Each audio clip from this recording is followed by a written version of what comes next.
This is Think Out Loud on OPB. I'm Dave Miller. Som Subedi is originally from Bhutan. After spending nearly 20 years in a refugee camp in Nepal, he moved to Portland in 2008 and eventually obtained citizenship. But that legal status didn't alleviate his fifth grade daughter's concerns.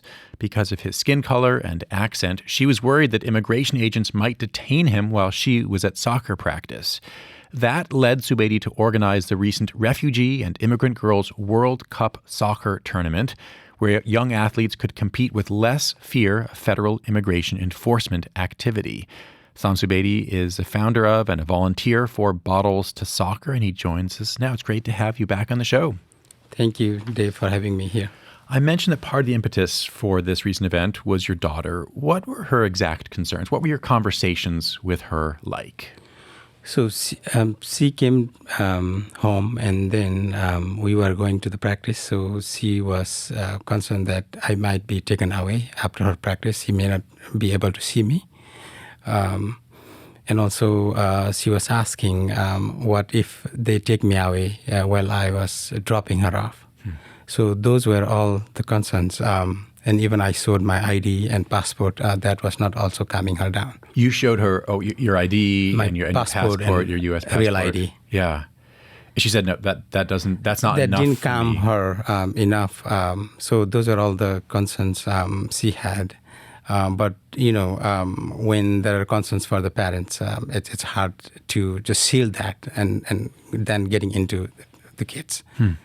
Have there been reports of federal immigration officers going to sporting events or school events in Oregon?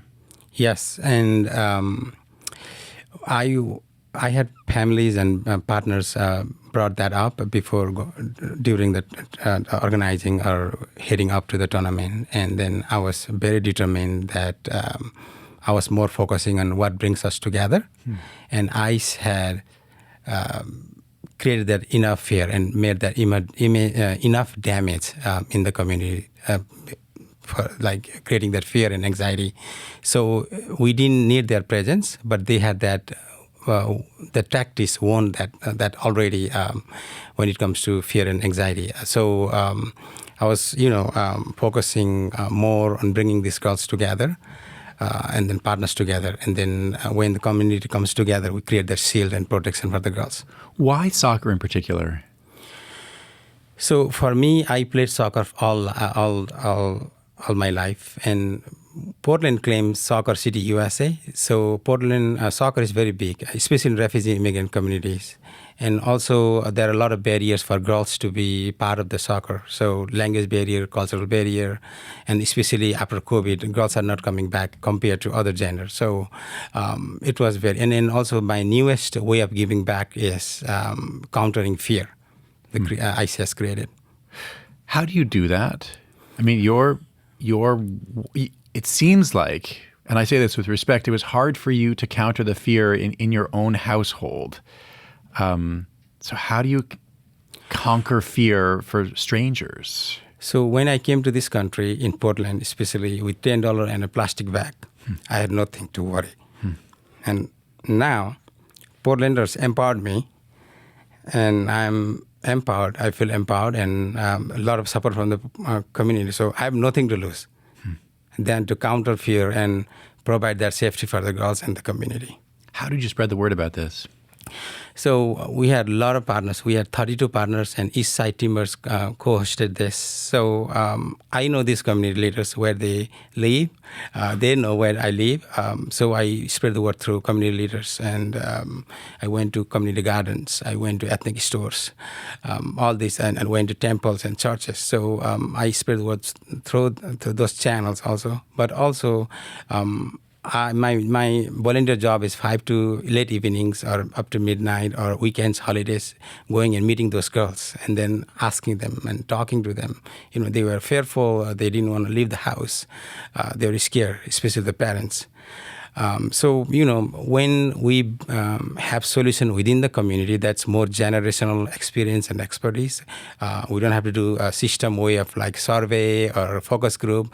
We have these really, really good ideas in the community. So, now there are the fears of not getting to the practices. I think communities are coming together with the greater solution of carpooling, or maybe doing a live stream game so that parents can stay in safe place and watch those games. There did seem to be a paradox here. Your aim was to create this safe space where young athletes and their families would have less of a fear of federal immigration officials showing up. But this was an event specifically for immigrant and refugee families. I can imagine some people thinking, well, you're just going to make us a bigger target. How did you respond to those concerns?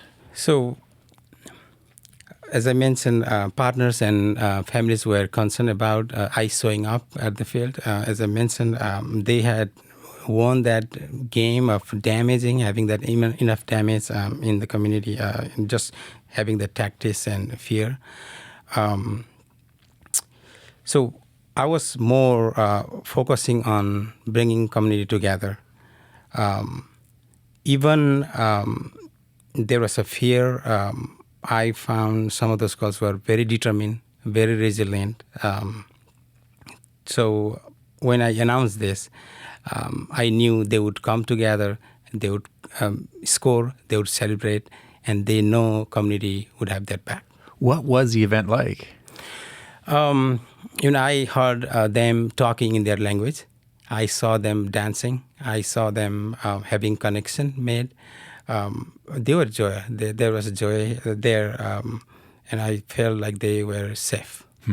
You say you heard people talking in their language. How many languages were represented? What countries of origin were there? Dozens of languages. I was unable to track, because of this fear and anxiety. But maybe I can do a better job next time and track. But more than at least a couple dozens.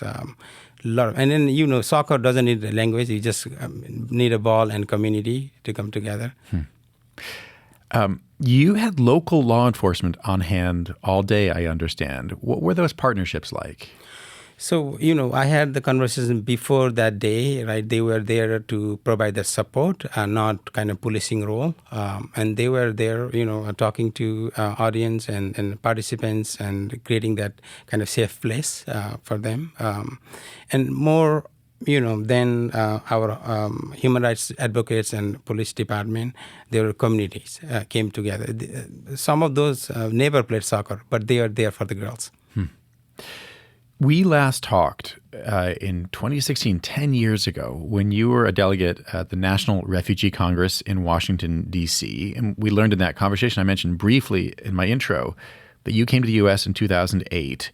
That was with your parents and 3 siblings. And you just said with $10 and a plastic bag, everything you had in the world. What does the U.S. mean to you now? So my accent has improved, I think. I'm still learning. So it's no more new discoveries every second. It is maybe in a week or 2 weeks, 3 weeks. Welcome to America, or welcome to Portland movement. But you are still being surprised or learning things about this country 10 years on? Oh yes. Yeah. And then well more than 10 years on. Yeah. Yeah, I think it's 18 or 19. Yeah. I've been trying to track, but all this thing is taking away those memory already. I guess really maybe the heart of what I'm wondering now in the time we have left is if the last few years have changed the way you think about the country that you are a naturalized citizen of. So reframe that question in different ways. The fact that we've just spent the last 10 minutes talking about a soccer tournament you organized so young girls could feel safe playing a game.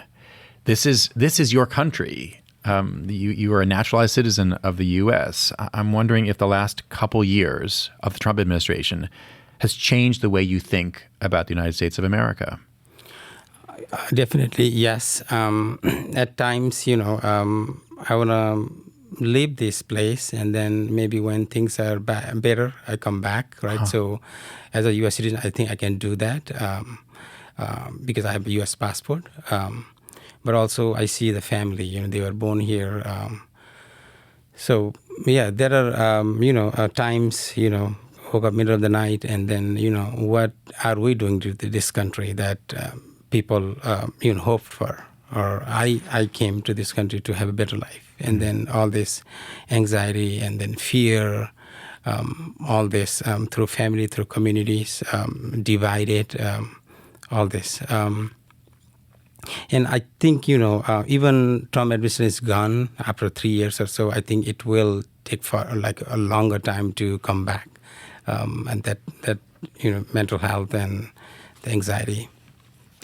Som Subedi, thanks very much for coming in. I appreciate it. Thank you, Dave. Thank you. Som Subedi is a founder of Bottles to Soccer, and he recently helped create the Refugee and Immigrant Girls World Cup Soccer Tournament in Portland. Tomorrow on the show, 2 of Oregon's largest utility companies just increased rates for residential customers. Pacific Power's rates went up nearly 3%. Portland General Electric went up 5%. We'll get the details of these rate hikes from PGE and the Citizens Utility Board. Our production staff includes Malia Fass, Rolly Hernandez, Gemma DiCarlo, senior producer Allison Frost, and managing producer Shiraz Sadiq. Nalene Silva and Layla Isbell engineered the show from the Gert Boyle studio. Our technical director is Stephen Cray, and our executive producer is Sage Van Wing. Thanks very much for tuning in to Think Out Loud on OPB and KLCC. I'm Dave Miller. We'll be back tomorrow. Think Out Loud is supported by Steve and Jan Oliva, the Rose E. Tucker Charitable Trust, and Michael, Kristen, Andrew Kern, and Anna Sanford.